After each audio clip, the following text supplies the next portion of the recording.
નમસ્કાર મિત્રો, જસુપ્રિયા કુકમાં આપનું સ્વાગત છે।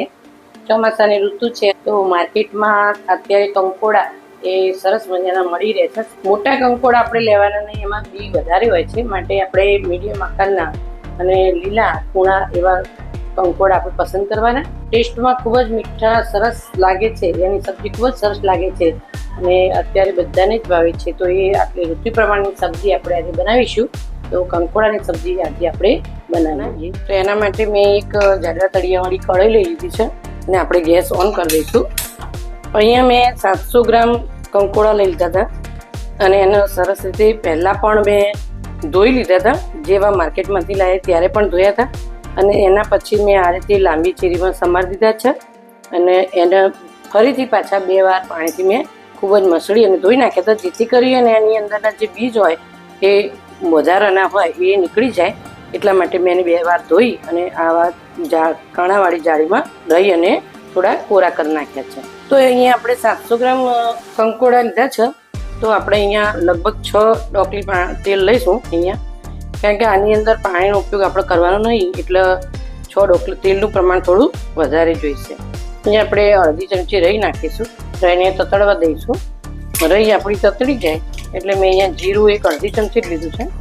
ગેસની ફ્લેમ મીડિયમ ટુ સ્લો કરશું, જેથી કરીને આપણા મસાલા દાજી ના જાય। એક લાલ મરચું કાશ્મીરી અને અહીંયા 1.5 ચમચી મેં અજમો લીધો છે। આ શાકની અંદર અજમો એ ચડિયાતું લેવાનું છે, કારણ કે અજમો એ વાયુનાશક છે, તો આપણે મસળી અને એની અંદર અજમો નાખી દઈશું। લીમડાના પત્તા 3 થી 4 નાખ્યા છે। હિંગનું પ્રમાણ પણ વધારે જ છે, એક અડધા ઉપર મેં ચમચી લીધી છે અહીંયા। અને અહીંયા મેં 7 થી 8, 10 થી 12 કળી લસણ, એક લીલું મરચું, અડધી ચમચી જીરું અને 4 થી 5 કાળા મરી એ બધું જ વાટી અને મેં એની અધકચરી ચટણી બનાવી દીધી છે, એને આપણે એડ કરી દઈશું। અને કાશ્મીરી લાલ મરચું લીધું છે મેં 2 ચમચી। તમે લસણની કળીઓ સમારીને પણ નાખી શકો છો। મેં અહીંયા આ રીતે ચટણી બનાવી છે। ચટણી બનાવવાથી શાકનો કલર એકદમ કલરફુલ થાય છે અને બીજું લસણને જે વાટેલું છે એ સરસ રીતે અંદર મિક્સ થઈ જાય છે। હવે આપણે આ શાક એડ કરી દઈશું।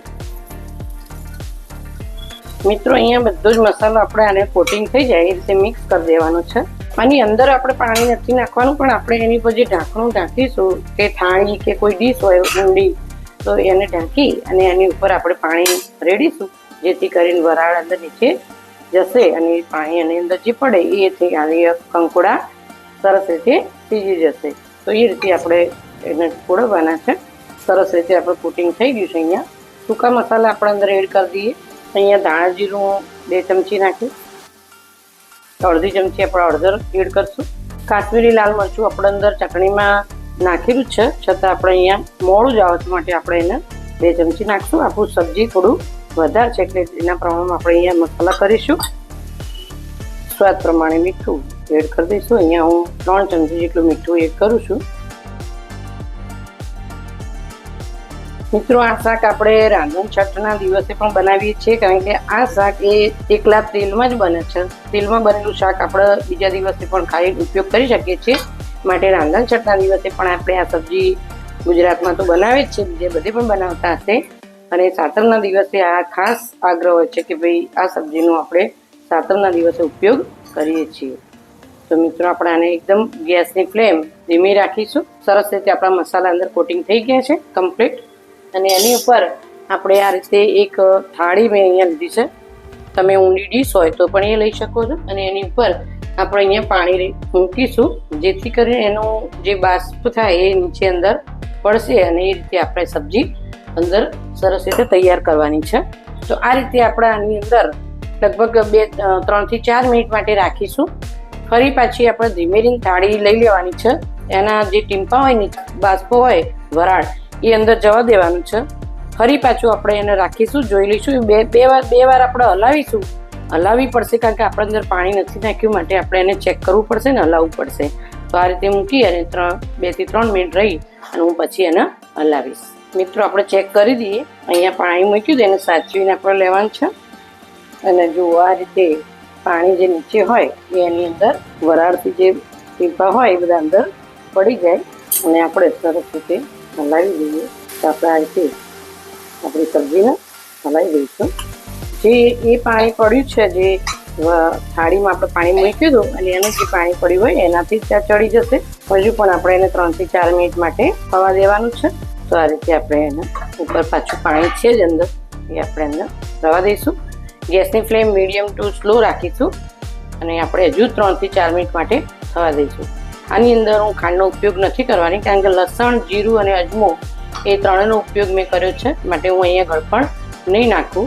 અને આવા શાકની અંદર ગળપણ નથી હોતું, કારણ કે લસણનો ઉપયોગ વધારે હોય છે માટે. તો મિત્રો આપણે થવા દઈએ. તો મિત્રો આપણે 3 થી 4 મિનિટ થઈ ગઈ છે અને હવે આપણે પાણી એની ઉપરથી લઈ લઈએ અને આપણી સબ્જી એકદમ કમ્પ્લીટ તૈયાર. પાણી વગર ચોળવવાની હોય સારી એ સબ્જી, એટલા માટે આપણે થોડું તેલ એના અંદર વધારે રાખીએ છીએ.